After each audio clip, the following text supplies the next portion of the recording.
Hey, ladies and gentlemen, how are you, Nights with Ping? Nights with Ping, a very late Nights with Ping. Supposed to be on at 9. It's now 10, and I'm going to say, I wish my internet company was nicer to me.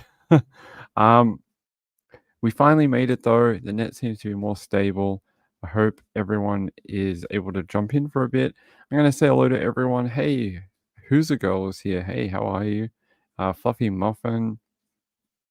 Moonlight Views, Sienna, Flying DJ, Amy's here, Woos, Marilyn Landis, and my friend Peekaboo Cockatiel was also here. DJ was here. Mr. No all the times, how are you?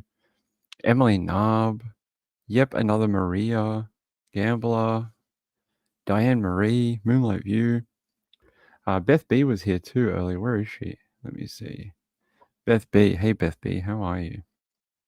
All right, we got a lot to talk about, and we have to kind of be quick. We have to be quick. We are running so late. Why didn't I take a break tonight? Oh, we didn't take a break tonight because there is no Sunday show this week.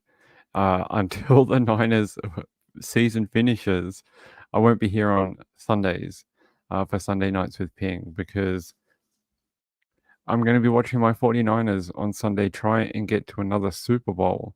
I'm hoping that they're going to defeat the Detroit Lions, and we're going to be heading back to the Super Bowl for the first time since 2019.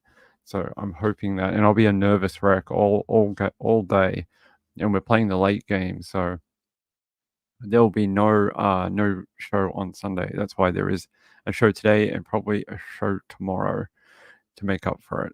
All right, I want to get quickly into this because we have to run tonight. We have to go fast. There's a big update in this case. I know we have done it before. Let me get it set up. Normally, I would try source some extra links, but maybe we just have to. No, that's not it.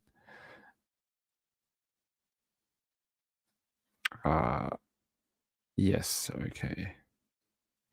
KHOU. There we go. Who killed Elizabeth Barraza? In this case, I reckon it's solvable. I really do. And we've spoken about it before. But the reason we're talking about it is because the Crime Stoppers of Houston is offering a $50,000 reward for information that leads to an arrest.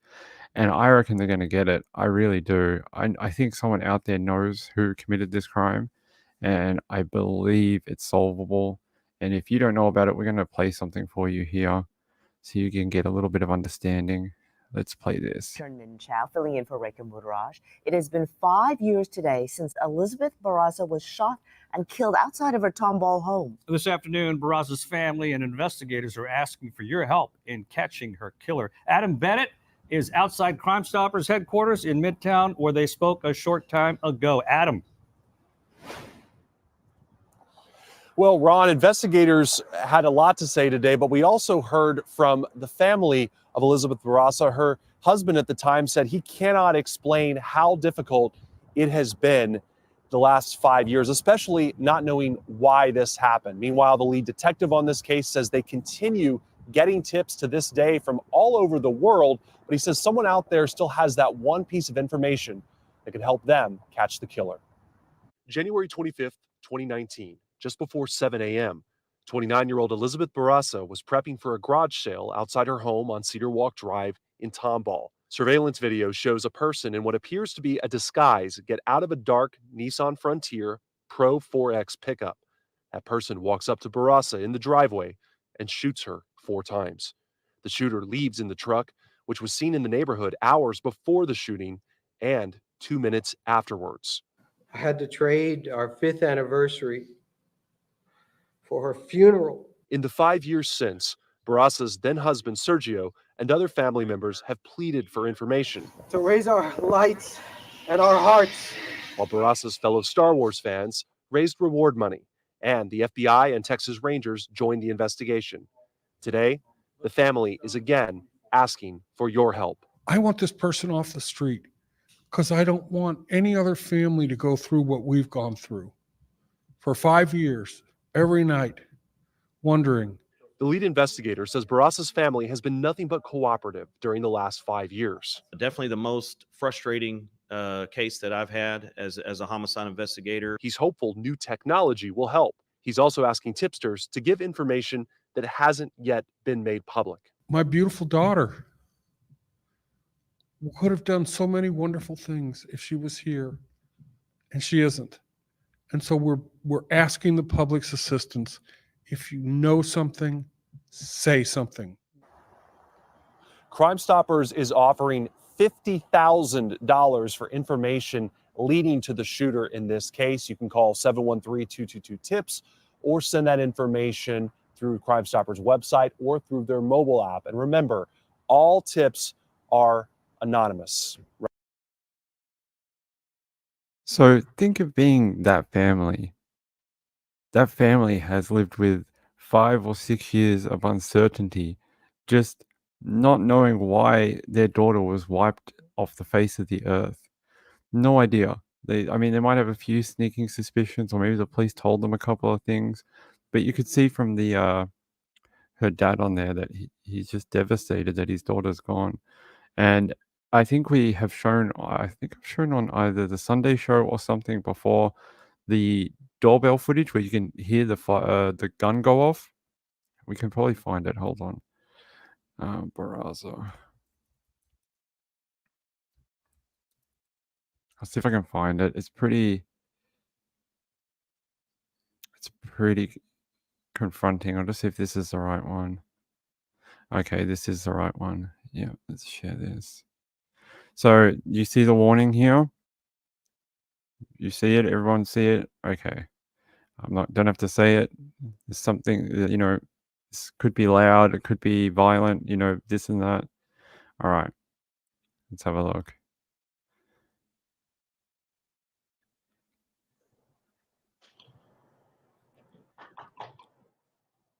So she's setting up for the garage sale. That's what's happening.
Guys, there is sound. If you didn't just hear that gunshot go off, I can't help you.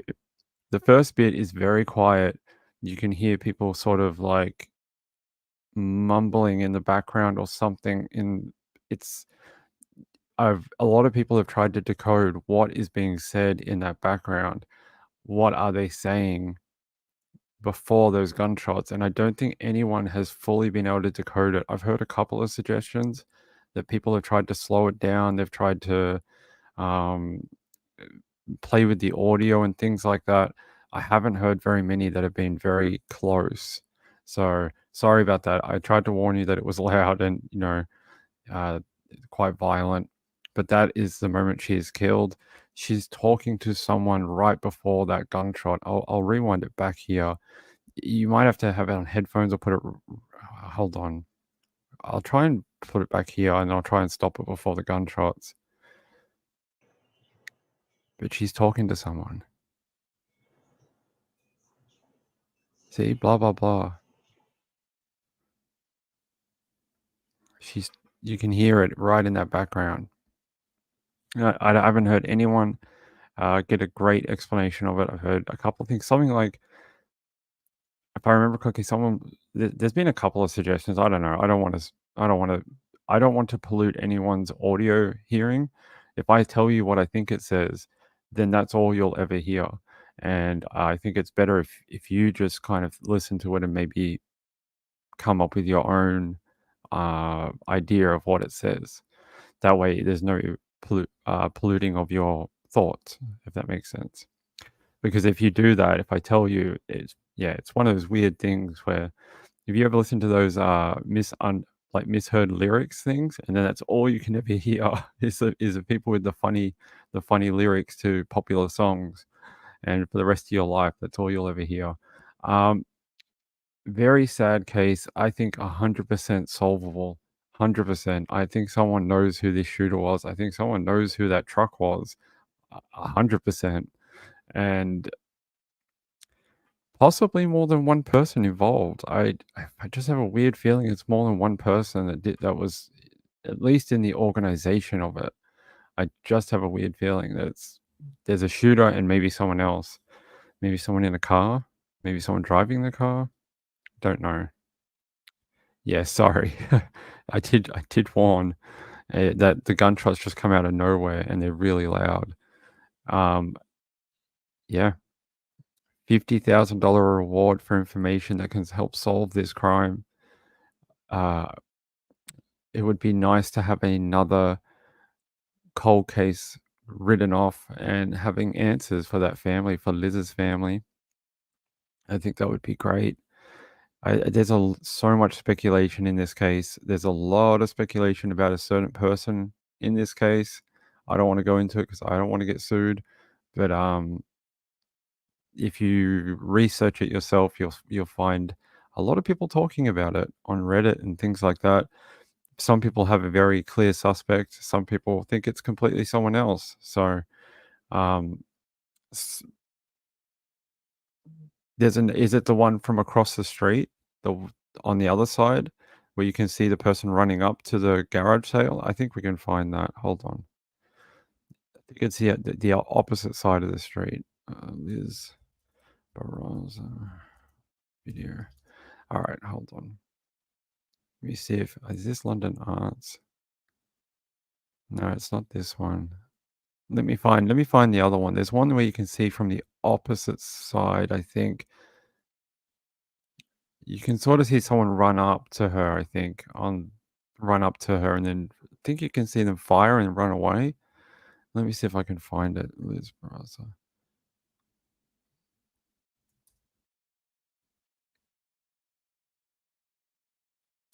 It might be this one.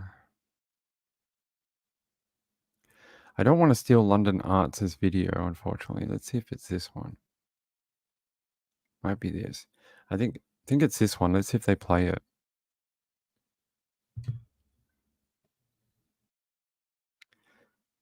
Let's see if they play it. I'm going to try fast forward a bit. Here. You can see. On one,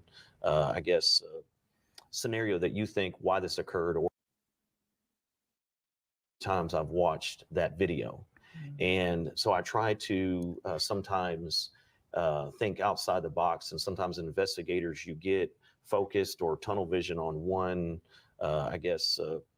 scenario that you think why this occurred or how it occurred. And so sometimes I try to take a step back and look, hey, is Some people think that looks like a person in a nightgown or a dressing gown. I think that's very interesting. I think that, there's something definitely flowy going on. is there a different And there's a footage why of the this suspect occurred? car. scenario? And Let me see if there's a bit of footage. Yeah, I just don't want to steal. There's a London Arts or uploaded the original video, but I don't want to steal their video. We have to use this source, unfortunately. I'll show it listen to again. the 911 tape, watched that video. Yeah, Inside the box. so this is the view. This is her setting up the garage sale here, and you see someone run up from here and talk to her. They say something, and no one knows what it is. And then those gunshots go off, and then they bolt, and they take off. And then there's another CCTV of that suspect car that was seen loitering around the neighborhood, and you see that right at the end of this clip. There's like a truck that you see, and that's the suspicious truck that they're looking for.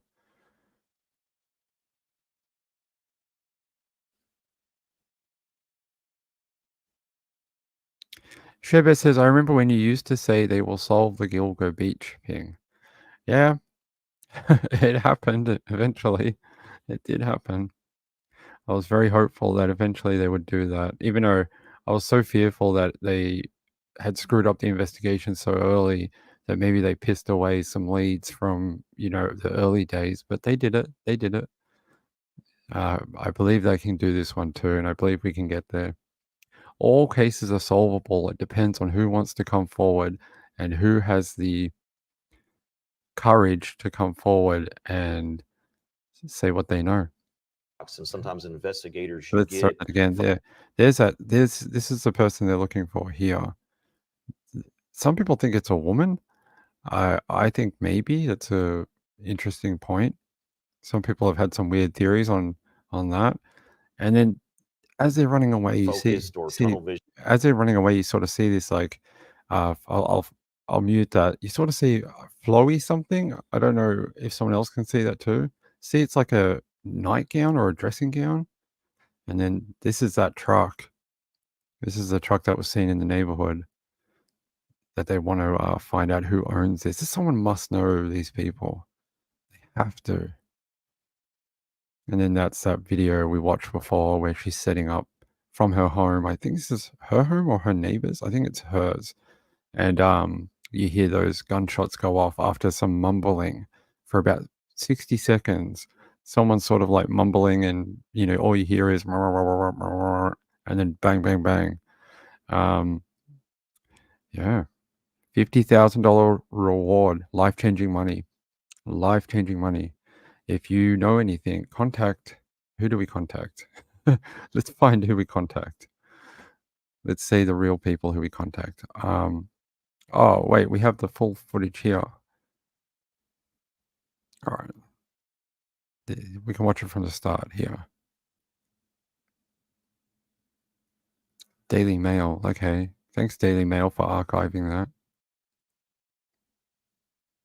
So here she is over here, setting up her garage sale, or whatever it is, bric-a-brac or whatever.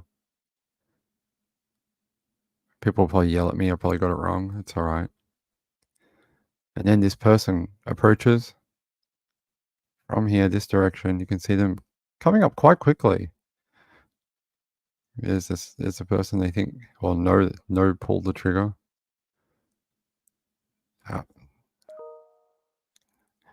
You think that's a woman? You think it's a man?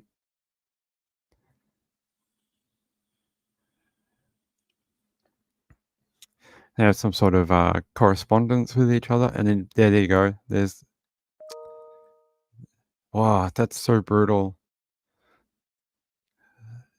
Like, fired 3 shots at her.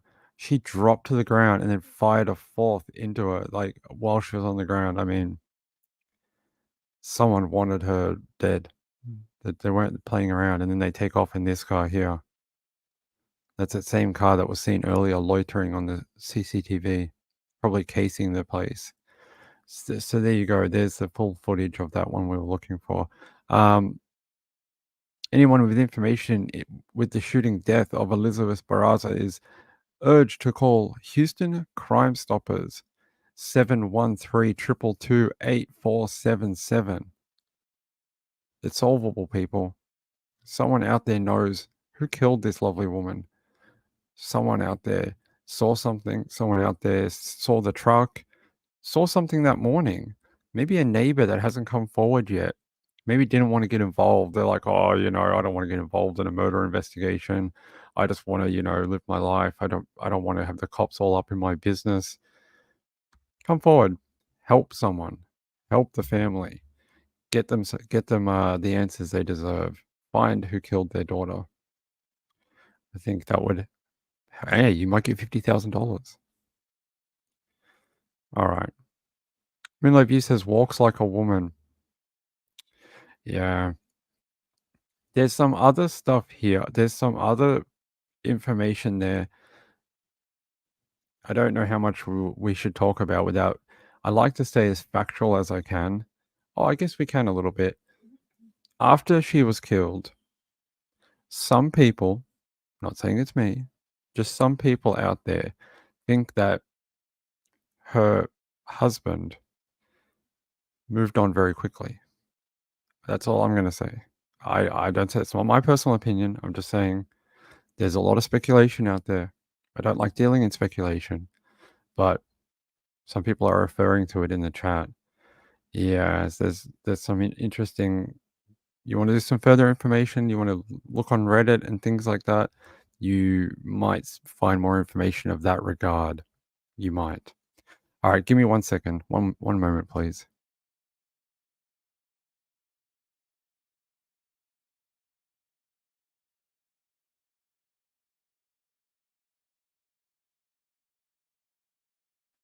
He remarried very quickly. About, was it 18 months later? 12 months later? Something like that. He remarried another woman. That's not speculation. It's a fact. He did. I'm not saying that's negative or positive. I'm just saying it's a fact. He did. There you go. Peekaboo Cocktail says, I absolutely think it was a woman. It looked like a nightgown. Like, that's the image I get from when she runs away. There's something like flowing behind her back, and it almost looks like a nightie or like a morning, like a nightgown type thing. That's almost what it seems like to me. Hey, Shock. Hey, good to see you. Hey, good to see you. Shock says, there are so many crazy people out there. 100%. I think we've seen that. We talk about it every day on this channel, right? Hey, Petunia. Hello, my friend. How are you? All right, we'll move on. But if you have any information, please call it in. I'd love to see this case be solved. It's one of my top cases. Like on Ping's list of cases he'd love to see solved, this is like 1 or 2. This is very high up on my list because I think it is solvable, and I think there's a few people who know what happened. But yeah. All right, let's move on. Let's move on. Let me reset and get back into this. The net's still a little slow.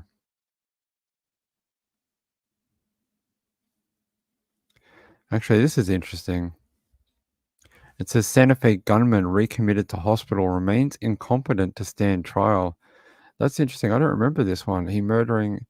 Demetrios has been charged with murdering 8 of his classmates and 2 educators in 2018. Santa Fe High School in May 2018. He remains incompetent to stand trial. That's interesting. Very similar to Lori Vallow. Lori Vallow was incompetent for a period of time. They put her in a mental hospital for, what is it, like 8 months, 9 months, and then they said, "Oh, she's fine. Let's send her to trial." So it says Demetrios was first declared incompetent to stand trial in 2019. Every year since, doctors at North Texas State Hospital inform the court whether his competency has been restored or if further treatment is needed. Yeah, similar to Lori Vallow, they kept coming back saying, does she need more time? Is she all right? How long until she can go to trial? And it says, until his competency is restored, the criminal cases against him in state and federal courts remain in limbo. As of January 23rd, he's been at North Texas State Hospital for 1,513 days. It says the average time it took doctors in North Texas to restore a defendant's competency was 229 days in a fiscal year. Wow, 227 days last year and 126 days in the fiscal year 2024. So for the last 3 years, it looks like it's been dropping during the pandemic or just coming out of the pandemic. It was just over 220 days. And the 23 to 24 fiscal year, is it over yet? When's tax time in America? February? January? So it might be now. 126 days. That's a big drop in days.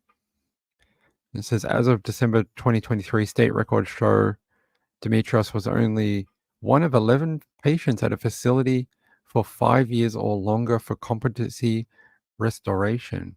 So they're waiting for him to basically they try to fix him.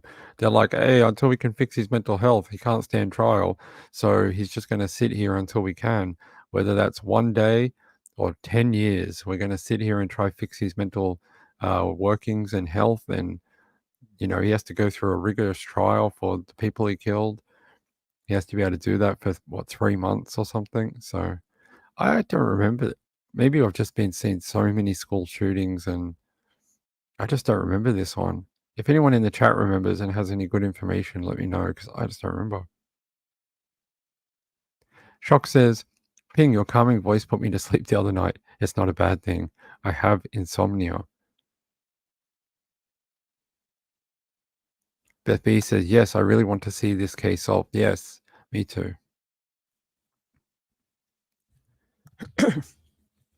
Peekaboo says, I have long sweaters like that. There are no buttons. Oh, you think it's like one of those,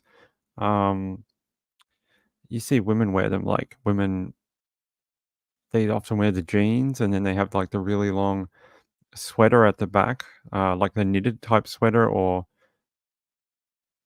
yeah, like like you often see them and it's kind of like they just put it over their shoulders and their arms and it's quite a fashion thing. Tax is due April 15th. Thank you. I knew it was around the start of the year, but I didn't know quite when. Okay, like a long mid-calf sweater. Yeah, that's what I was thinking, like one of those long sweaters are quite fashionable in the winter, with certain style of woman that likes to wear them. And it says it just pulls on, no buttons. I could have made a joke then, but I wasn't going to. We're not that type of channel. Ping doesn't say rude jokes. Hey, Share Bear. In my opinion, bathrobe style walks up like a female, but runs with robe open, a man. It's an interesting point of view. You think someone was trying to look like a woman? Like they were trying to confuse people watching from a distance? Maybe. You could be right. Yeah, if someone knows more about this guy, I don't know much about this Demetrios. Let's have a look. Santa Fe High School shooting. Santa Fe. Oh, okay, in Houston. Or just outside of Houston. Wow, apparently one wounded victim told reporters the shooter walked into a classroom, pointed his firearm at another person, singing, "Another one bites the dust," in between shots, according to witnesses. Students barricaded themselves in the art classroom storage closet, but the shooter shot through the door with a shotgun, left the art room briefly, causing students to leave the closet and attempt to barricade the art room door, but he pushed the door open. Upon spotting a student he knew, he said, "Surprise," and shot the student in the chest. Students are credited with giving victims first aid. That's horrible. So there's a list of victims here. So he's still waiting to have his competency restored, so this can go to trial. It's just horrible. I hate seeing these school shootings. I'd like a year where we can go, wow, there was like hardly any school shootings this year, maybe none. What a change in attitude with society. All children made it home this year from school, middle school, high school, university, kindergarten, whatever.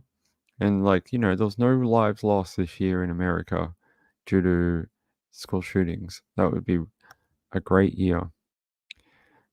It says here, yeah, okay, there's not much to go on that. Let's go. Let's move on. I just caught it when I was leaving the Barraza story. Let's talk about a mum. If I can get this up. It says, mum left 8-month-old in bathtub with water running before he drowned. It says a Sparta Township woman is held on a $300,000 bond in the bathtub drowning of her 8-month-old son. Olivia Miller, 23, was arraigned Friday, January 26, in the 63rd District Court on charges of involuntary manslaughter and second-degree child abuse in the death of her son, Asher Joseph Johnson, in November. Miller was the only one home with her son on November 22nd when she left him unattended in a bathtub with running water. Kent County Sheriff Deputy Anna Birkland wrote in a probable cause affidavit. Throughout the investigation, Olivia gave varying stories of what occurred surrounding Asher's death. Miller told detectives she left her son sitting up in the bathtub with the water running for 5 minutes while she went to the adjacent laundry room. She said she found her son floating with his face under the water. She told investigators she tried to revive him. Investigators analyzed her cell phone activity around the time of her son's death, and she used her phone from 3:17 p.m. until she called 911 at 3:38 p.m. There was only an 18-second break during that period. Records show she called the boy's father's mother twice to tell her the boy had drowned in the 2 minutes before calling 911. 4 minutes before she called 911, she texted her father, Donald Miller, that she was just trying to talk while I have time with Asher taking a nap.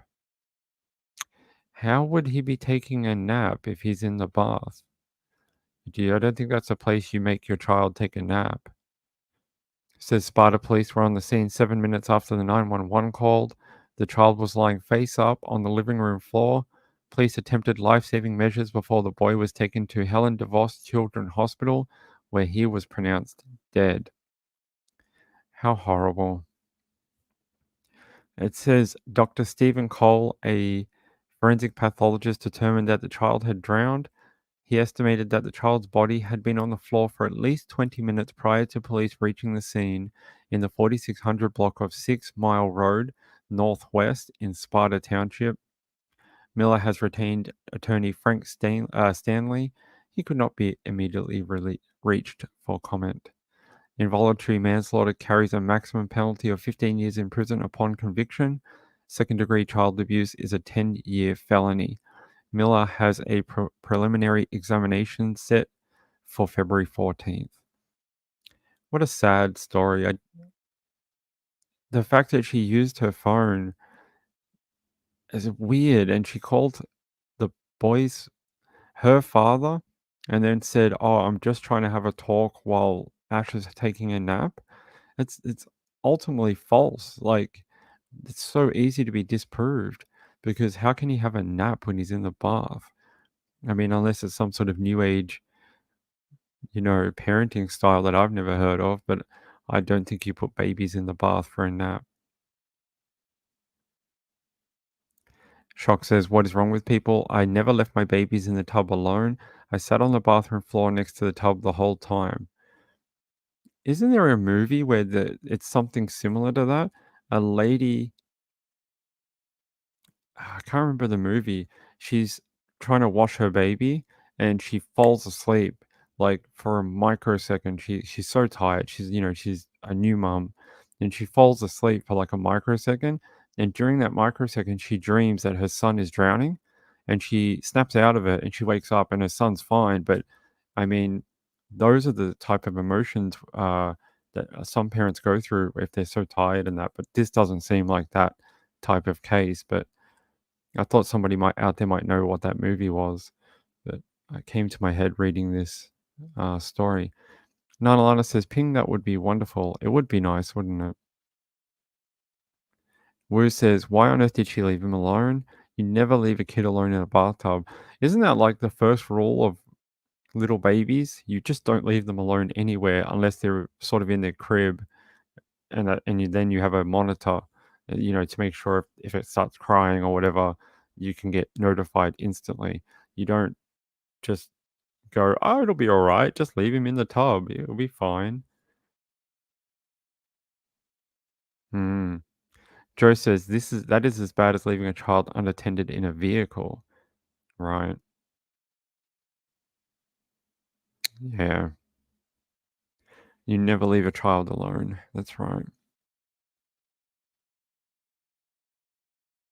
There is something definitely hinky with that case because, like, it's almost like she tried to invent a backstory or invent an alibi through phone records or something like that. I'm not sure what she was trying to achieve, but like the police were able to determine, there was only an 18-second gap during the period that the baby was in the bathtub that she didn't use her phone.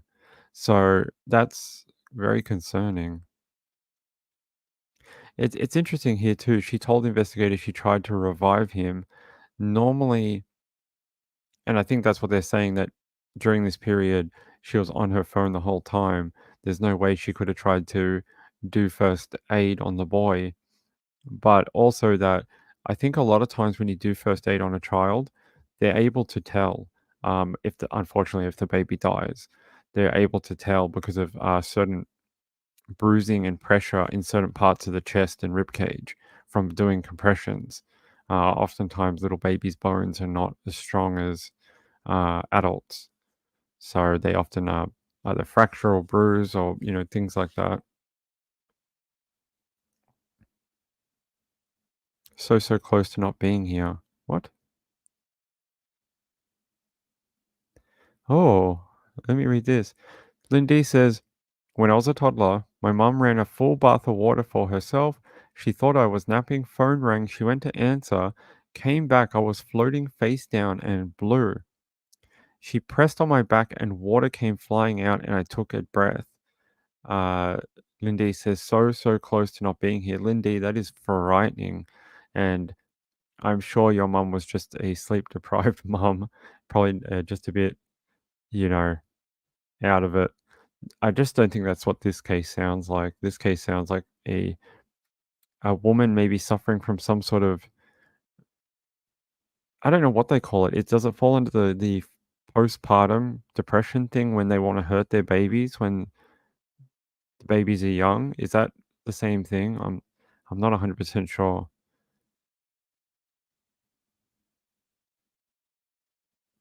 Oh no. Gambler says Taylor Swift is everywhere. Her name even came up in court the other day. The defense lawyer for Jennifer Crumbly referenced one of her songs in her opening. Oh my god. She's in the NFL as well. I watch the NFL and every Kansas City Chiefs game because of Travis Kelce. She's there and blah blah blah. And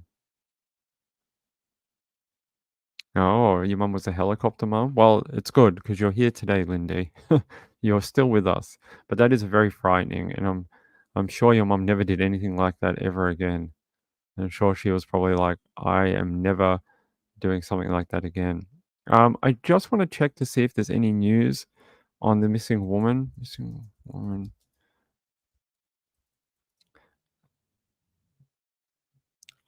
Zoe Penrod. I just want to see if there's any update on her. It doesn't look like it. That's so sad. Talking about a woman who is actually suffering from postpartum psychosis. It's Zoe Penrod, this lady here. Last seen with a bathrobe, walking in a bathrobe here from a CCTV camera. They still haven't found her. Do you reckon she's alive? It's been almost a month. She's been missing in her local area for almost a month. And we had a look at her area. Her area is like super wooded. Like there's heaps of forests and dense tree growth. And do you reckon she could survive for a month on her own?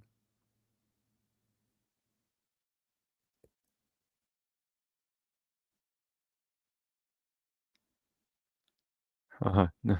Hold on.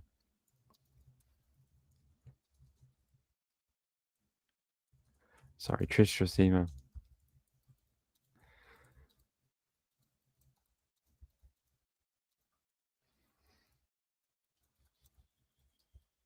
Sorry. Trish has just replied something to me. I think we got our wires crossed about something. All right. Yep, another race says odd behavior by the mother and baby drowning for sure. We'll find out when she goes to trial. Yeah, Trish is going live today. Yeah, she'll be going live. She's probably already live. It's probably why we lost some people.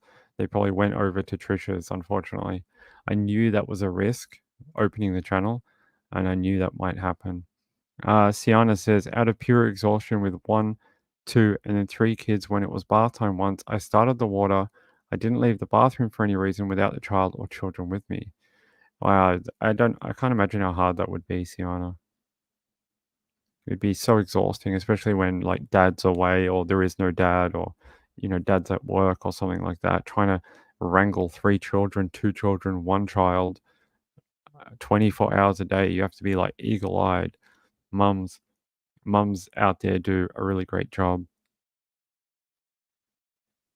They do a great job in our community raising their kids, and dads too. But dads, some stay-at-home dads now have the same role. Some mums go out to work now, and the dad stays home. Some women have the not normal, but the old way. The mum stays home and the dad goes out, or the new fashion way where the dad stays home and the mum goes to work. Or some of them are both parents work and they just have childcare, like they do childcare to be able to pay their mortgage and stuff. So they all do a great job in our community. But I feel terrible for any parent who's so sleep deprived they don't even know what day it is. It must be really difficult. Hey, Teresa Clay, how are you, my friend? Hey, how are you? Good to see you. Sienna says, yes, times were difficult, but I remember more fun times with them. That's good that that's the overriding memory. Wu says, my nephew's friends have a little boy. They won't even let him walk on grass without shoes on. That's interesting. Are they worried about like broken glass or something he could hurt himself on? I kind of get it. People are not careful nowadays with how they dispose of things. Like, Shock says, true. My boys were 2 years apart. I was a stay-at-home mom. It was a hard, yeah. I get it, and feel for any parent who has to stay home by themselves, 9 hours a day, and then have to do like other things. When the other partner gets home, or if there is no other partner, it must be absolutely exhausting. And I'm sure when they go off to college, you miss them, but it's probably like, oh my god, I can sleep again. I can sleep. I can sleep in 1 day a week. I can sleep in. Uh, Candy Williams says, I feel thankful that I never had kids. I didn't have kids either, unfortunately, but it is what it is.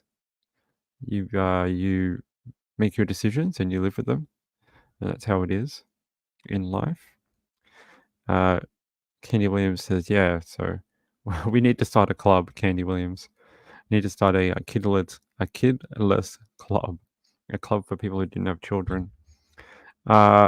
Gambler says, did you see they revealed the name of the 5th man at the football watch party? It appears it was revealed in the last few hours. He's another schoolmate. I did not. We'll have a look. Give me a second. It's very early for a little child. 6:30. We had to be in bed. When Home and Away started in the 80s and 90s, when Home and Away came on, we had to go to bed. So whatever time that was.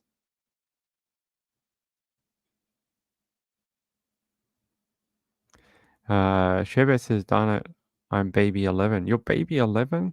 Oh my god. Wait, you have 11 babies, or you are one of 11 babies in your family? That's a lot. All right, let's have a look at this. What did Gambler say? The KC.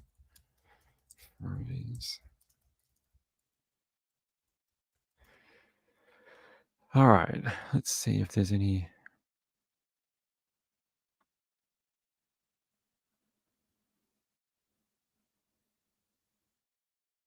I don't see any information. Hold on.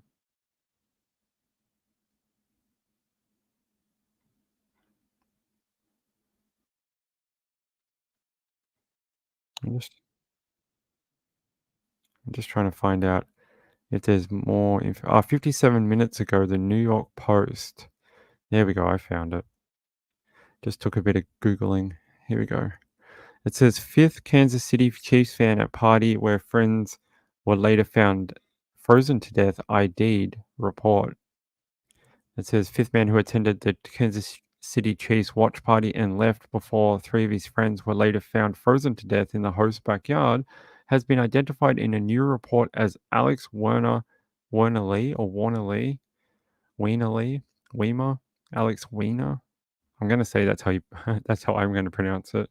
Weima Lee. That's how I think I would pronounce it. But I'm going to put it on the chat. Yeah. There you go. There's the name of the fifth person ID'd in this report. It was previously reported that Alex Lee, according to his attorney Andrew Talge, arrived at Willis's home at 7 p.m. So he's that guy that had the lawyer the other day. There's a photo of him. There's a photo of the fifth friend. He said his lawyer said he'd been asleep on the couch next to a loud fan wearing noise-canceling headphones for nearly 2 days. I don't understand how this happened. It said the case is not being investigated as a homicide. Police have emphatically said that foul play is not suspected. Maybe not foul play, but what about negligence? I mean, you invited people to your home and then people died while guests of your property. I don't know. I would consider that pretty bad. It's not exactly the thing I'd want attached to my name. It says according to his attorney, Lee received a text from McKinney's fiance and from Johnson's mother, both asking about their loved ones. Lee texted both Willis and Johnson, but did not receive replies from either. There's a photo of Harrington's father believes Jordan Willis had something to do with the deaths. Johnson's mother reached out to Lee about her son's whereabouts. That's McGeaney. Lee left the party at midnight, 2 hours before Willis claimed he went to sleep for the night. Almost seems like, I don't know, maybe it is a toxicology play. I mean, what if they don't find anything in the toxicology? What then? Where do we go from there? If they don't find anything. No, I think that's worded incorrectly in this article. Sorry for the confusion. I read that, but then I later thought, no, wait, that can't be right. Yeah. It says police found Harrington, Johnson, and McGeaney's bodies in Willis's rental home 2 days later during a welfare check after scores of calls and texts to their phones went unanswered. Willis was also unreachable. His lawyer said that he'd been asleep on the couch next to a loud fan while wearing noise-canceling headphones for nearly 2 days. Does anyone believe that? I mean, some people are heavy sleepers, but does anyone believe he could be asleep on the couch next to a loud fan wearing noise-canceling headphones for nearly 2 days and not get up to pee, eat, anything else, even walk around for a couple of seconds and move his back because his back's sore? I mean, something just doesn't add up. Diane Marie says convoluted story. I'll wait for toxicology. Teresa Clay says, I think this will be a toxicology case. Yeah. I mean, the guys who died did have a history of drug use, unfortunately. Unless he himself also took some of those drugs and he ended up being like basically almost OD asleep for like 2 days. Maybe they should run a drug test on him too. Candy Williams, yes, Tox should tell who would sleep for that long. What Midwestern guys wouldn't come in from the freezing cold? Yeah, there's a few things here that don't make a lot of sense. Yeah, he left 2 hours before this guy, the homeowner, fell asleep, apparently. Well, actually, I'm going to tell you something. a little personal, okay? During winter, I sleep with a fan on. And I know that sounds really bizarre, but I'm so used to the fan noise that if I don't have the fan on, I can't sleep.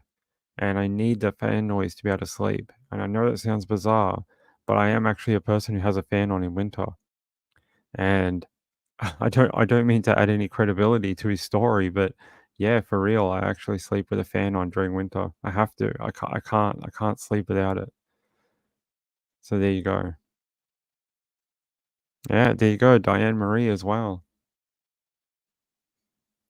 Yeah, it's white noise. It's that drone, the brrr, like that. I need it. I cannot sleep. Sherbet said the lawyer said he also went upstairs to bed before they left. There's a whole bunch of things. Wouldn't you go and see your buddies outside and be like, "Oi, boys, I'm going to bed. You guys be safe. Get home."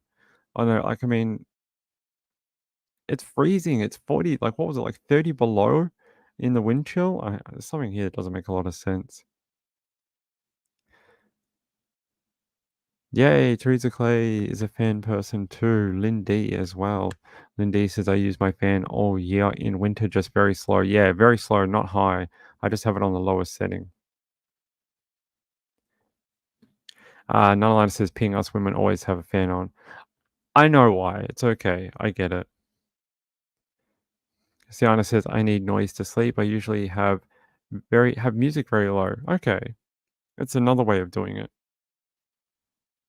All right, give me 1 second. I'm going to load up our next story. To the people who ended up leaving and going to Web Sleuths, I hope you come back on the replay, but I understand we went so late tonight. But I'll get you another story. Hold on one moment.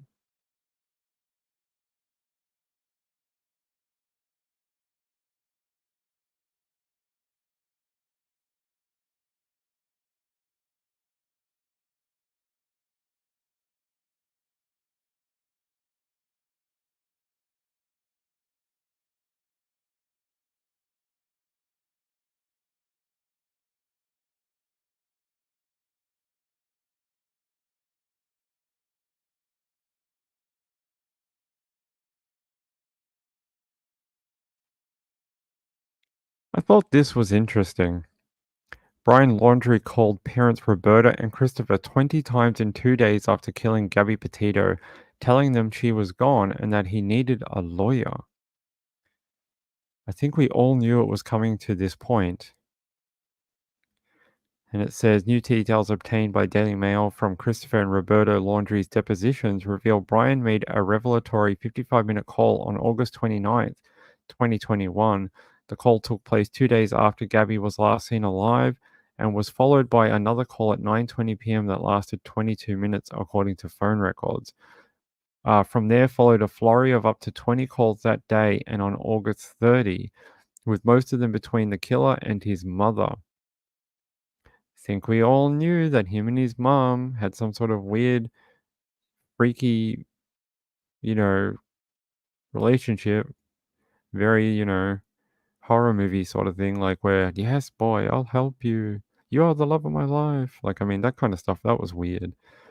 It says, panicking killer Brian Laundrie spoke with his parents in a flurry of up to 20 phone calls in just 2 days when he admitted murdered fiancée Gabby Petito had gone and he needed a lawyer. They must have known that he had done something to her. The 23-year-old broke the news to his parents by saying Gabby was gone and that he needed a lawyer 2 days after she was last seen alive. Brief details of the gone call were revealed in November 23 court filing, following depositions by both Laundrie parents in October in the ongoing civil case in Sarasota, Florida, brought by Gabby's mum, Nicole Schmidt, and her father, Joseph Petito. But Daily Mail can now reveal further information from inside the depositions, for which transcripts have not been released, including the simmering tension, emotions, and continued heartbreak of the parents of van life girl Gabby, 22. This case, I mean, one of the most bonkers things I can remember doing in true crime is covering this particular case. So it says he called his parents August 29th at 4 p.m. and lasted 55 minutes. That's a long phone call. Days after Gabby's last known contact with mum, Nicole, there was another call at 9:20 p.m. that lasted 22 minutes. Amid the barrage during these 2 days, calls were made from Laundrie's parents to their family lawyer, Steve Bertolino, in Long Island, New York, who was retained on September 2nd and instructed the pair to say nothing. Nearly 3 weeks later, on September 19th, Gabby's remains were discovered in an undeveloped camping area in Grand Teton National Forest in Wyoming. It would later be revealed that Laundrie had strangled her before driving back to his parents' home in Northport, Florida on September 1 in her 2012 white Ford Transit van. He then vanished when police began investigating his fiancee's disappearance before killing himself with a gunshot to the head in an alligator-infested swamp near his home. I still am of the opinion that that meetup he did with his parents just before he went missing, they had sort of like a little camp out night or whatever. I still think that was a goodbye party for Brian, and I think they knew what he was going to do. I don't think they wanted him to have life in prison, and I think they knew he was going to go and take his own life. I think it was like a giant goodbye gathering. Just my opinion. People may not agree, but I'll never believe otherwise. Their parents and him and a few other, just very suspicious. A lot of the actions and things like that just don't make any sense, like what normal people would do. She seemed like a very sweet girl. She seemed like she just wanted to find a career that she could enjoy and love, and she wanted a man who would support her and help her achieve those dreams, not tear her down. And it seems like Brian Laundrie couldn't handle someone other than him being the center of attention and the famous one. And she was obviously way more popular on that little Instagram and blog and things like that. She was obviously the pull for the viewers, not this dude. I don't think anyone could give a crap about him. It was the cute blonde who was driving around and showing like cool places in her van. I don't think he had any, you know, any fans or anything. I think it was mostly her. And I don't think he could handle that. I don't think he could handle people fawning over her. And I think she could see there was a life outside of him. And yeah, I think he just it was a control thing.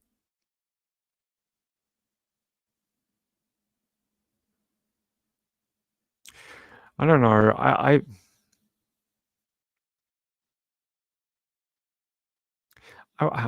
sort of think that they did know, and that they just didn't want their baby spending like 25 years to life in jail. I don't know. Otherwise, they wouldn't have let him go to that reserve down the road. If they had kept him at home, he would have been arrested and charged over the death of Gabby, and they let him go. So I think they knew what he was going to do. Just my opinion. They knew exactly where he was. Remember, they told the cops. They're like, "Oh, he's at the reserve down the road." Yeah, I just have a weird feeling they knew. All right. So that's an interesting update to see that he called them so much. I had no idea. I knew he called home, but not to that extent. Not to that extent. Hold on.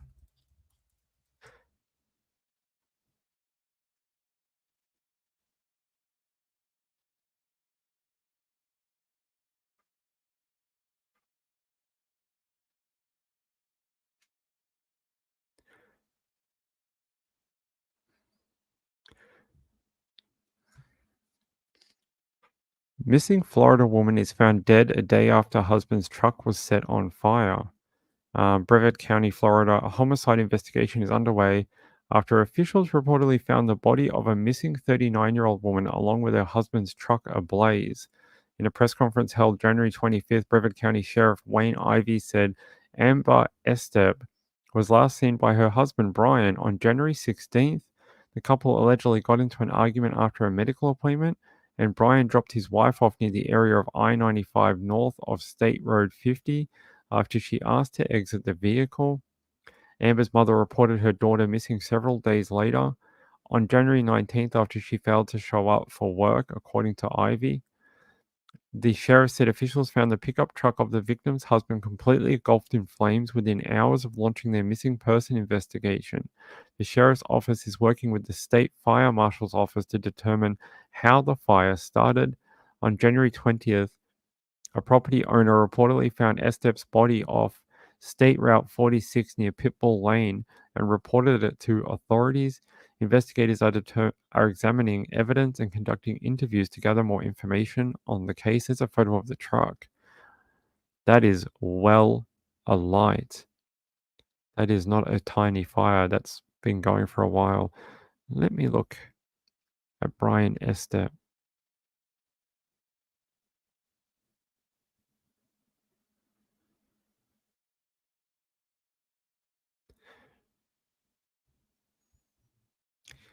So it says authorities found the body of Amber after a property owner discovered her just off a roadway on January 20th. I wonder if we can get this press conference. Hold on. Yes, we can. Good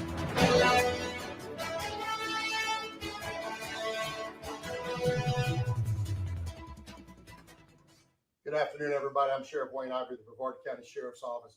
And this afternoon, I want to give our community an update on the homicide case that our team has been working up in the Mims area. Over the course of the past several days, there's been quite a bit of buzz on social media about this case. And so I want to bring everyone up to speed on where the case is at this time and what our team is doing to bring the killer to justice. The victim in this homicide case is 39-year-old Amber Renee Estep, who was originally reported missing by her mom on January 19th after she failed to show up at work for multiple shifts. Now, I'm going to walk you through a little bit of this timeline, as Amber was actually last seen by her husband, Brian Estep, on Tuesday afternoon, January 16th, after leaving a medical appointment in Merritt Island. And then she was later reported missing by her mom on January 19th, again after she missed several shift assignments at work. As part of our missing person investigation on the 19th, our team went and interviewed Brian Estep, the husband, who stated that he and the victim had gotten into an argument after leaving a medical appointment in Merritt Island, and that he dropped her off on I-95 just north of State Road 50 after she requested to be let out of the vehicle. Now, as many of you have seen on social media, and some of you have even shared with our agency, within several hours after our agents interviewed Estep, his pickup truck was found in Port St. John, completely engulfed in flames. Various witnesses saw the truck and reported it to law enforcement, and our team is currently working with the fire marshal's office to determine exactly what took place and the cause of the blaze. Sadly, on the afternoon of January 20th, the victim was found deceased off of State Road 46 near Pitbull Lane by a property owner who discovered her lying just off the roadway. Our crime scene unit subsequently responded to the area to process the scene, as well as the medical examiner's office that is working closely with our team to develop any evidence in the case. Currently, our investigation is ongoing as agents from our homicide and crime scene units are conducting interviews, examining evidence, and working from several different angles to bring Amber's killer to justice. Now, one of the things that I always ask of our community is if you see something, say something. And in this case, we are asking if you have any information at all about this investigation, please call Agent Neil Lee of the Brevard County Sheriff's Office Homicide Unit at 321-633-8413. You can also, as always, call Crime Line at 1-800-423-TIPS. All calls to Crime Line are confidential, and callers can remain anonymous and be eligible for a reward. As I close out this afternoon, I'm going to ask that everyone keep Amber's family and friends in their thoughts and prayers as they face this most difficult of times. I also want to thank our team members and agents for all they are doing to bring Amber's killer to justice and to bring closure to her family.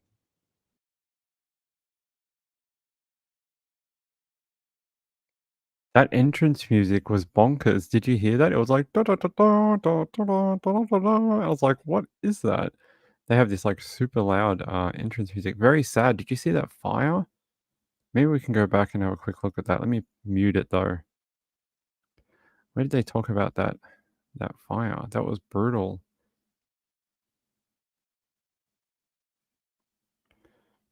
I'm trying to find it. There. Let's have a look. Look at that.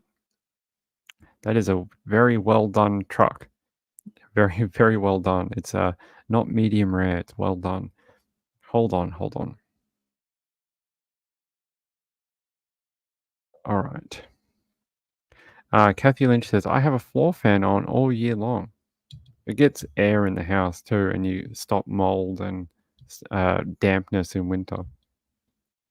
I think we've just about lost everyone because Trish went on. But that's okay. We'll go for a little bit longer, and then I'm going to bow out for the night, and we'll be back. We'll be back tomorrow night for sure. Let me just check something. Nope. Okay. Yeah. Hi, Sherry. How are you? Good to see you. Yeah, we didn't mean to go past 10:30. I don't normally cut into Trisha's showtime. We had no choice tonight, unfortunately. I'm just trying to see if we can find. Yeah, last night we had some breaking news. We actually were on the air when Kenneth Smith victim. Yeah, Kenneth Smith was executed via nitrogen gas. Happened while we were on the air last night. We were doing an update on his final 11th hour appeal that had failed. And just as we were talking about it, news broke that he had been executed the previous hour, and news started to leak out while we're on the air. I've never been on the air when we've had a breaking news, and we actually got one for once. And not a very happy story, although true crime is not normally happy. But yeah, there'll be a lot of things written on this in the coming months about whether it was a successful execution, what did he feel, is it humane? Some people will just say what he did to someone else. It doesn't really matter if it's humane or not.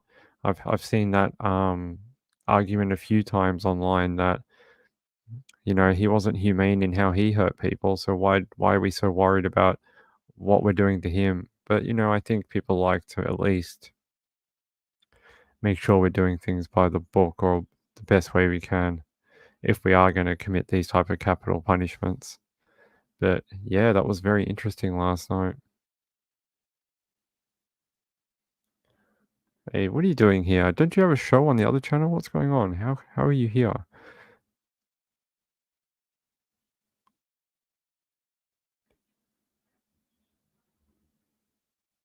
I think she wrote in the wrong chat. Insightful one. This is not your show. You're in the wrong channel. Ashley Higgins doesn't even come to this channel. She doesn't come here at all.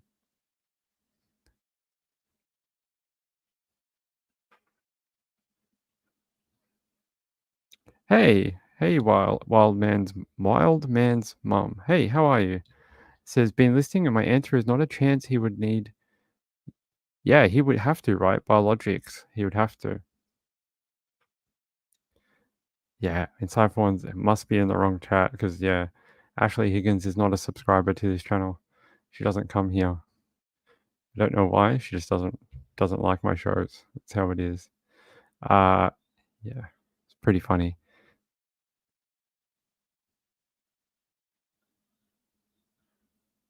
Yeah, wrong chat. I feel found out with Insightful One posting. Yeah. Thanks. It's good. Hey, it's nice to meet you. Thanks for subscribing, or if you are, but thanks for being here. I appreciate it. Oh, is there? Let me have a look. They didn't go as fast as expected. I haven't looked it up since last night. Let's have a look. Kenneth Smith.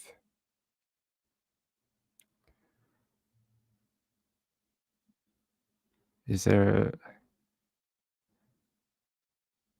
here?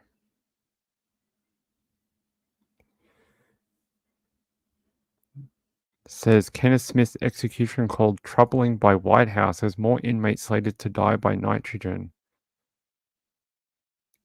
It says witness Reverend Jeff Hood told reporters he saw a man struggling for their life for 22 minutes as Smith became the first U.S. death row inmate executed by nitrogen asphyxia. I think some people guess that's what would have happened. Alabama death row inmate Kenneth Eugene Smith has been executed by nitrogen gas, making him the first person in U.S. history to be put to death through the controversial method. Smith, 58, was pronounced dead 8:25 p.m. Central Time on Thursday at the William C. Holman Correctional Facility in Atmore, Alabama. DJ, you can send me my corrections on all those words. Almost 3 decades after he was convicted in the 1988 murder for hire plot of Elizabeth Sennett. His religious advisor, Reverend Jeff Hood, who witnessed the execution, told reporters he saw a man struggling for their life for a staggering 20. That's a long period of time. Didn't they say it was supposed to be over and done with in about 2 minutes or something? Oh my God. 22 minutes. That is a long period of time. He said, the reverend said, we didn't see someone go unconscious in 30 seconds. What we saw was minutes of someone struggling for their life. It seems like every time they do one of these with some other method that, I don't know, they seem to always botch it up. Either they don't get the intravenous line set up properly, they don't get the right vein, they don't get the right chemicals. The chemicals are off. 22 minutes is a long period of time for an execution. But some people say we shouldn't feel sorry for him, but I don't know.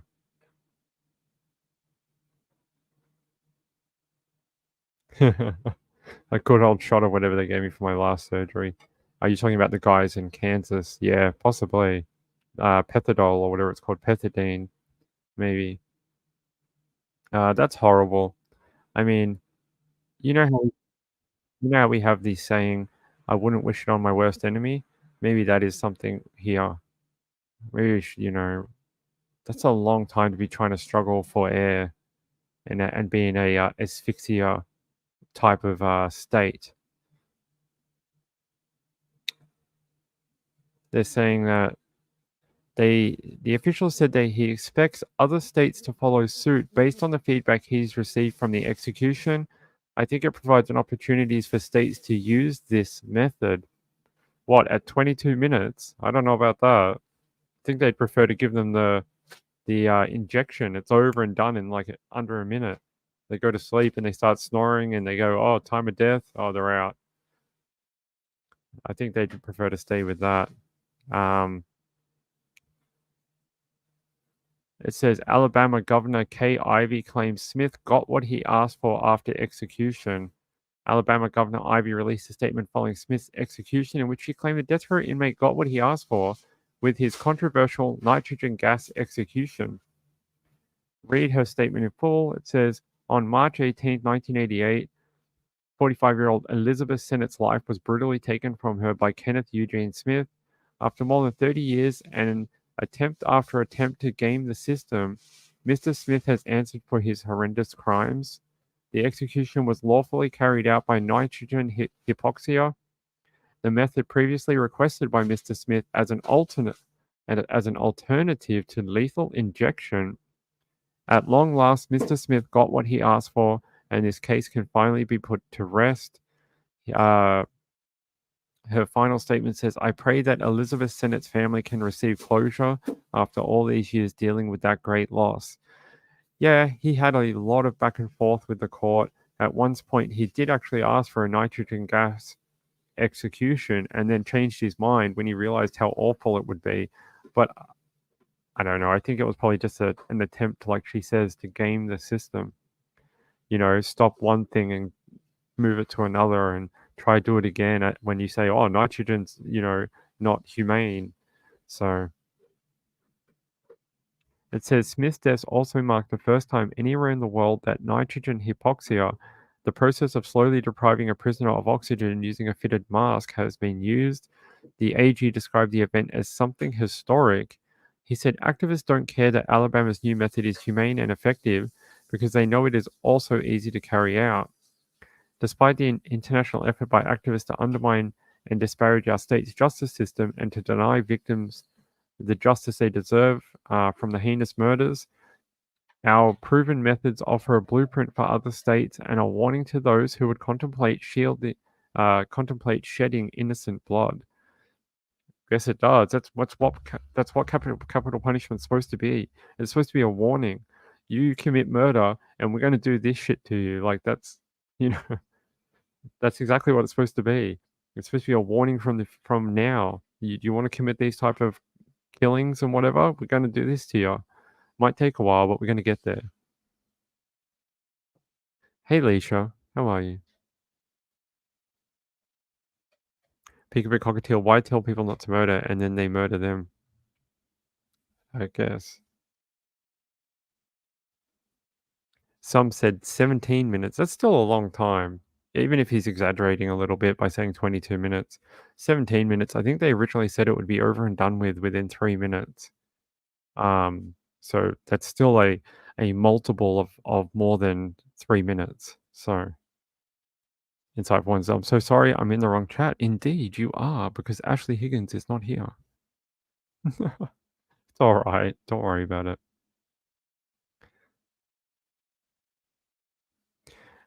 It's an interesting hypothetical argument, or not hypothetical, but it's an interesting thought experiment. Yep, another Maria. She says, mind you, I think life in jail is a strong punishment. If you were a family of a murder victim, would you be okay with life in prison? Or would you want to see the murderer taken out of this world so they can't hurt anyone else, even in prison? And so they're not around. You never have to think about them ever again. You can get on with whatever is left of your life after they killed your loved one. What would you think? I'd like to know people's thoughts about that. Or would you be okay with them sitting in prison for the rest of their life?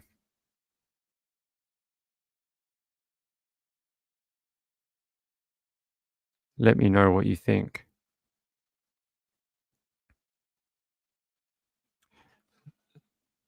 Let me see. Right. And I think that's the flip side of it, right? Your loved one can never come back, but they're still alive in a sense, aren't they? They still get meals every day. They still get to see the world go by. They still get to see historical events, changes to our world, new inventions, medical breakthroughs, when your loved one will never see any of those things. Nanalana says, sitting in prison the rest of their lives. You like that punishment? I understand. Kim68 says, life without parole. Okay, I get it. I come from a country that doesn't have capital punishment, so I understand. The highest punishment here is life without parole, so I get it. Okay, it's interesting.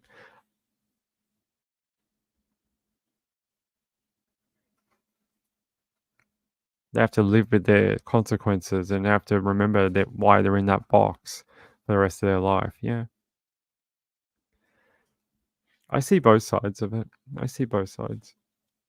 I see why some people are very supportive of death penalty, and I see why some people are against it. Coming from a country that doesn't have death penalty, I can see both sides. I know I've told you guys this a million times. I do have a video that I'm still working on. When I'm happy with it, I'll release. Maybe I'll never be happy. But when I am happy with it, I will release it. I have a video I've been researching and working on for quite a long time, since October, and it's got to do with the insanity plea and the death penalty. So keep an eye out. I'll let you know when I'm going to release it. But I had some great help from a lovely, lovely person that they asked not to be named. But they gave me some great work and great advice and great information on those subjects. Very, very informative. And I have to release a video at some point because I feel like I'm not doing them justice because of what the information and stuff they gave me. So it will come out. I'm just still got a couple of things to go on it. It's a very hard subject and I want to get it 100% right, because if I'm going to release this video, I want it to be like a video people can come to, watch it and get a clear understanding of what those two things are and how they work. And I want to make sure there's no mistakes and it can sort of be used as a reference point. So it's got a couple more things I want to fix on it. First cut I did, I was like, this is great. And then I rewatched it a couple of days later. And I was like, oh, I hate it. I hate it. And I ended up having to rebuild about 50% of it.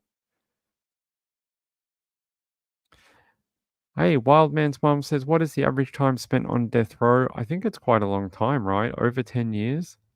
Let's see.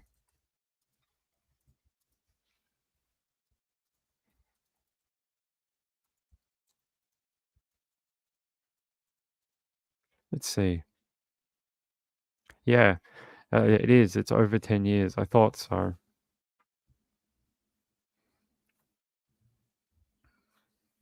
It says, time on death row. Death sentence prisoners in the US typically spend more than a decade on death row prior to execution or exoneration.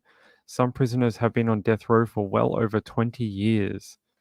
So, there you go. So a lot of them have been waiting over 10 years for, and so I'm pretty sure in some states you have to get a death warrant signed by a court, and that basically says by September of this year, September 20th of this year, this execution must be carried out for this prisoner, and it takes quite a while to get. You have to exhaust all the appeals and can't do it while there's X, Y, and Z in play, and it takes quite a while to get to that point, unless the prisoner actually waives their right to certain hearings and appeals and stuff like that. So you have to you have to wait. So over 10 years.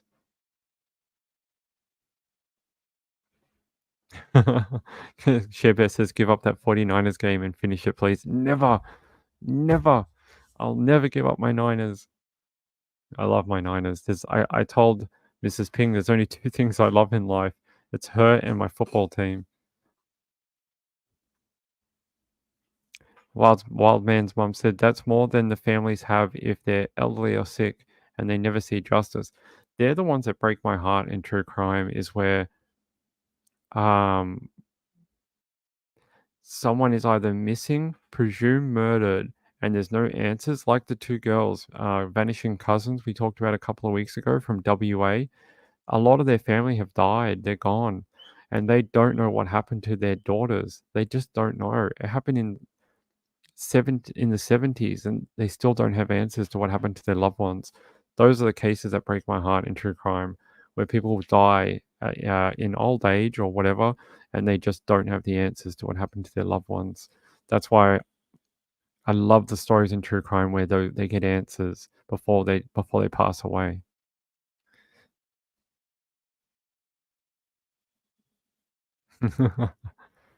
Depends what day it is. You ask me another day, it might be the other way around. Shebe says, "Oh, your Popo kitties, they're here. Where are they? Oh, no, they're over there. They're doing something over there." Yeah.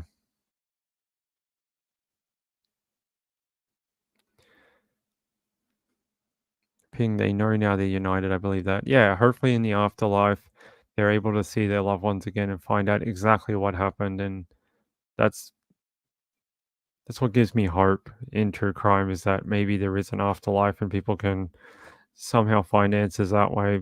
It really hurts. I hate seeing families do that and go through that. Yeah, yep. Another Maria says innocent people being put to death comes up in these discussions, and there probably is a portion of people who have been executed that probably were innocent, but there was one.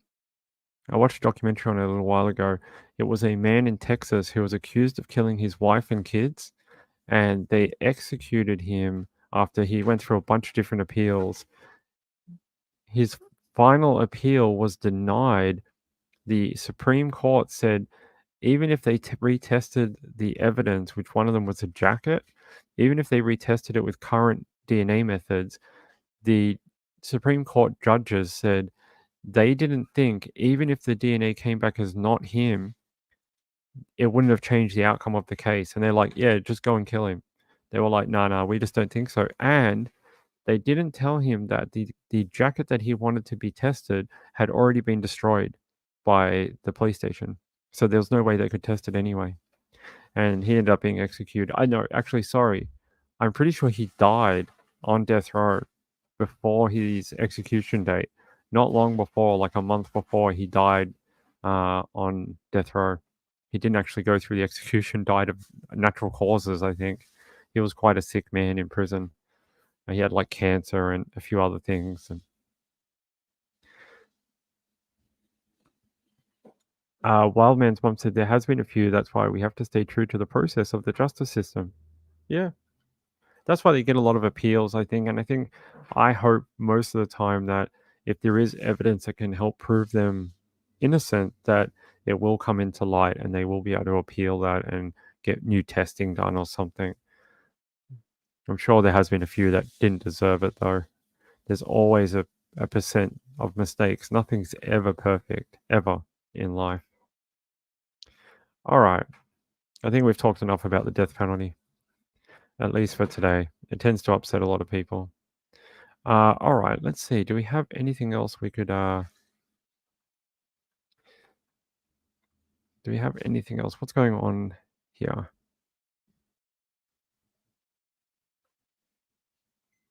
Just trying to see if there's any updates on Australia, the man who was killed near my house. Hold on. There was a guy who was killed not long ago, 5-6 days ago near my place. I'll show you here. Man has died after he was found seriously injured at a house while 3 people have been arrested. Emergency services found the 33-year-old man at a house on Wickham Road in Hampton East, southeast of Melbourne. Here's a photo from the area. I actually live about 2 minutes from here. I know where this is. This is actually my neighborhood. Yeah, his body was found in this property, I guess, or behind this cordon. And I was just trying to see if they actually arrested anyone or no. Investigators are yet to determine the circumstances surrounding the incident, with the investigation ongoing. Anyone with information related to the incident is urged to contact police. So there's been no update in a week, as this man is found seriously injured in a house in Hampton East in Melbourne. Nothing. He was found unresponsive. Paramedics rushed him to hospital with life-threatening injuries, where he later died. It says homicide squad arrested those 3 people, 2 men aged 27, 28, and a 25-year-old woman at the scene. But what? How designer vagina surgery left a woman in indescribable pain? I think if you're cutting bits off your vag, you're probably going to be in a lot of pain. I think that's a given. Yeah, no charges have been laid at this time. The trio are assisting police with their inquiries. So what, did he hurt himself? Was it some sort of like mental health episode?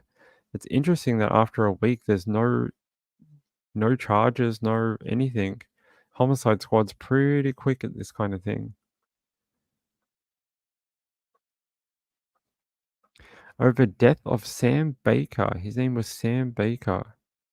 Samuel Baker. Let's have a look. I can't read the article. I'm not a subscriber, but hold on.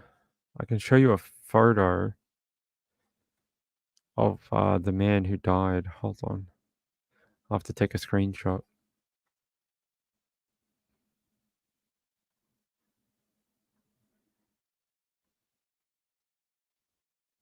Oh yeah, I'm not sure, but they made new keys to that property. I don't know if someone moved out and took the keys and didn't give the keys back to the real estate, and they had to make a new lock or something. I'm not sure.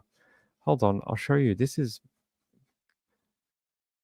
is a, I thought this was a white people crime, and I say that because where I live is predominantly white people. Just not being racist, I'm just saying it's just the demographic where I live.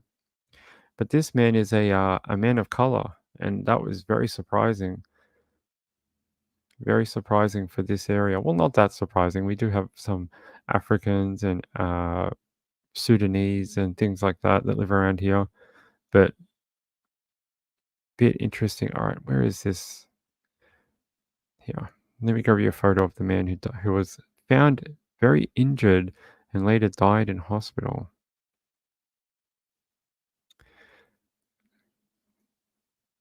Here. This is the headline from another newspaper. This was the Samuel Baker who died after being found badly injured at a home in Hampton East. And they haven't charged anyone, just arrested people, but no charges. That's very interesting. Not even a good clue, no. There you go. I hope maybe we'll see updates next week or something. But at this time, no other. I can search his name. Samuel.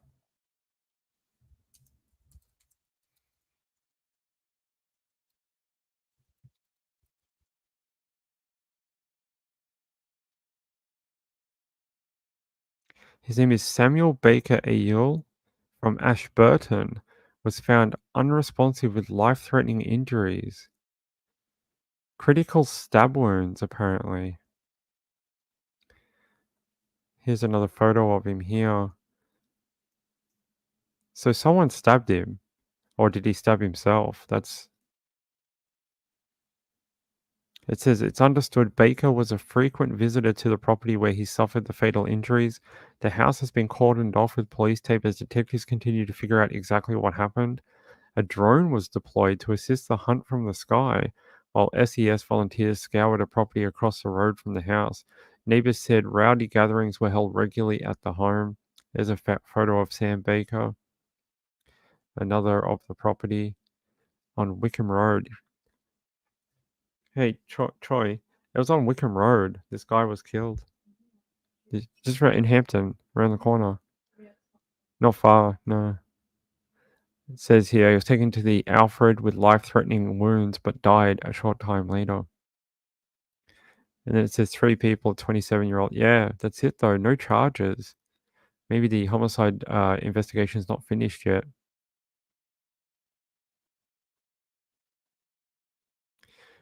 I don't know. It doesn't say. It doesn't say whether they have finally released them or released them pending further inquiries. It just doesn't say. I don't have an update at all.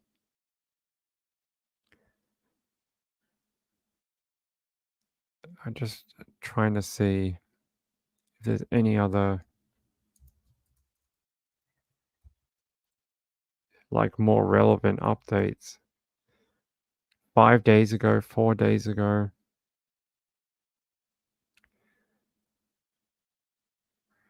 Yeah, actually, it's the same place where only a few weeks ago, a man named Spiros, 46, was stabbed to death a few weeks ago while he was waiting for a bus. If you watched my show the other week where I had that story, this stabbing is only about 3 streets away.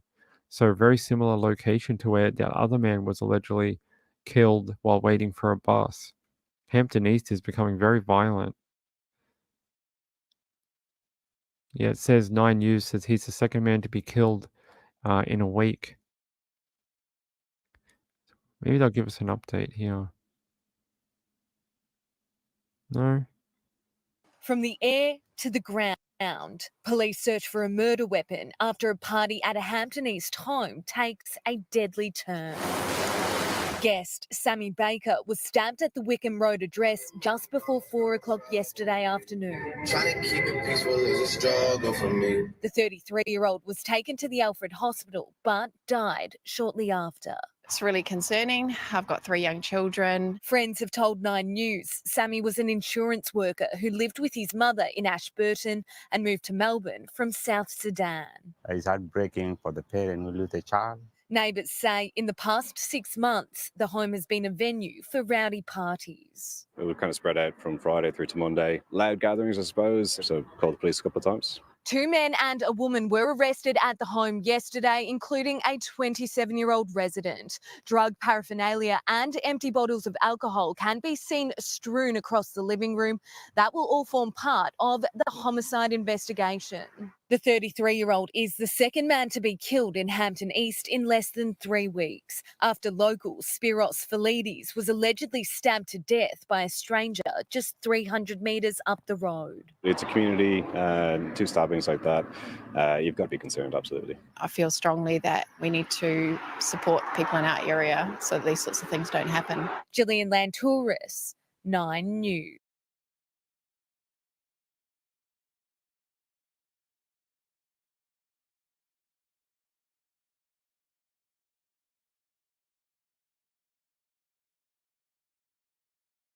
There you go. Bit of an update. Everyone's saying, Ping, keep your doors locked. Wear a suit of armor when you go out. I don't tend to walk around the streets around here. I tend to drive and come back. And if you remember when I locked myself out a couple of weeks ago, I couldn't even jump my back fence. I couldn't even get into my property. So my property is pretty secure where I live. Yeah, it's very sad. I don't understand. Maybe it was a drug-fueled crime. They're saying that the house was used as a party house and quite a lot of drug paraphernalia was on display when media was around. So I guess that's it. Hopefully they charge someone over his death. Maybe they're just trying to get all the facts before they, do any charges. But no updates in a week. That's it. All right. I think we're done. We've done almost about an hour and a half. I very much appreciate everyone. I appreciate all the subscribers to the channel. We've had quite a few subscribers in the last week. Thank you very much. It is extremely kind, and the channel and me, thank you. And come hang out in the chat. We have a great group of people who come here every night. Great group of people who help support the channel. And I couldn't do it without you guys. I really couldn't. If you weren't here, if you didn't subscribe, there would be no show. So thank you very, very much to everyone. Tomorrow night, I will be back. It is our last show of the week. I won't be back until Monday night after that. And I will be off to watch my Niners hopefully go back to a Super Bowl. We need it. We need it so bad. Been so close so many years. The Niners, if you don't know, 4 out of the last 5 years have made it to the NFC Championship game. Only one successful NFC Championship win, and then a loss in a Super Bowl in 2020. So I'm hoping that they can finally get over the hump to go to the Super Bowl in 2 weeks' time. That would be great. Until then, until tomorrow night, on the same time, same bat channel, my name's Ping. Good night, everyone. Appreciate you all. See you later.